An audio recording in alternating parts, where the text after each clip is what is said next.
Hey everyone, this is Jacob from jacobteacher.com, and in this video I'm going to answer a question that was asked by one of my email subscribers. She's experiencing a problem. Basically, she works for a very large company, a company with many different departments, and her job is to answer customers' calls, take down some information about each customer, so their name, where they're from, why they're calling, stuff like that, and then to transfer them to the appropriate department. And what she was saying is that many customers, they don't understand why she needs to take down their personal information right away. They want to be transferred to the department that they need immediately. They don't understand why she needs the information that she needs. And as a result, she said, some of them have been getting very angry with her, some to the point where they start screaming and saying really, really rude things.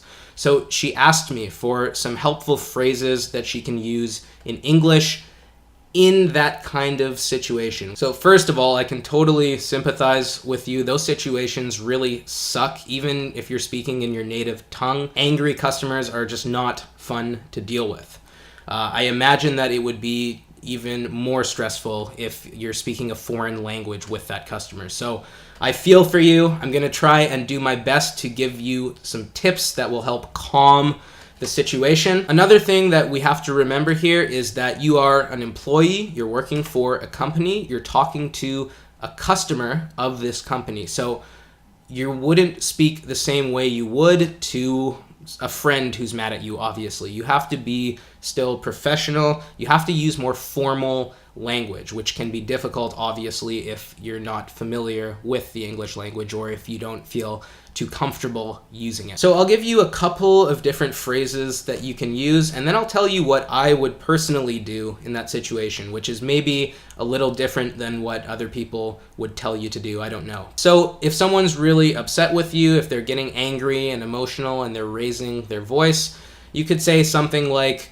"Sir or ma'am, I understand you're frustrated. I do apologize, but it's company policy that I have to record this information before I'm able to transfer you." That was a long sentence, I know, but you could say that in a variety of different ways. You want to try and acknowledge their feelings, communicate to them that you are listening to them, that you do care about them.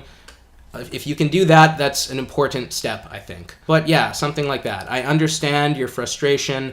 Unfortunately, it is our company policy to record this information before I'm able to transfer you. Now, here's what I would do. I don't know if you want to do this. Maybe give it a try with one customer, see if it works. One thing that I've noticed is that it's very hard to be really angry with someone if they're agreeing with you, if they're agreeing with what you're saying, okay? So here's one trick that you could use, and the wording of this sentence is quite important here too. You could say something like, "I agree with you. It does seem a little strange that I have to record all of this information, and I'll pass on your feedback to my manager after this call. Unfortunately, it is company policy that we have to record this information before I'm able to transfer you to another department." Notice how I worded that sentence. I agree with you. It does seem a little strange. It does seem a little strange. You don't want to say bad things about your company. You don't want to say, "I know it's really stupid that I have to do this, but they make me take your name down and ask you all of these questions before I'm able to transfer you. I hate doing it too. My company really sucks." You don't want to say something like that. But agreeing with the customer a little, saying, "I know it seems a little strange, and I'll pass your feedback on to my manager after this call. Unfortunately, I do have to record this information before I'm able to transfer you."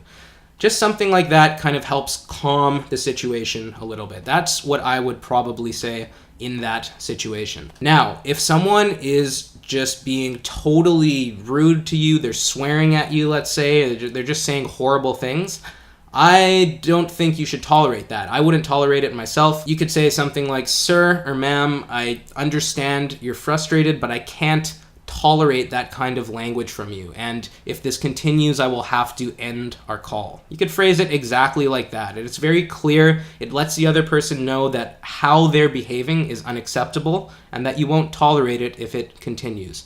And you have to stick up for yourself in those situations too. You really shouldn't let a customer swear at you and say terrible things to you. It's just not right. So I hope that helps. I wish you the best of luck. That sounds like a very difficult situation. Thank you, everyone. I hope you enjoyed the video. Take care. I will see you in the next one. Bye-bye.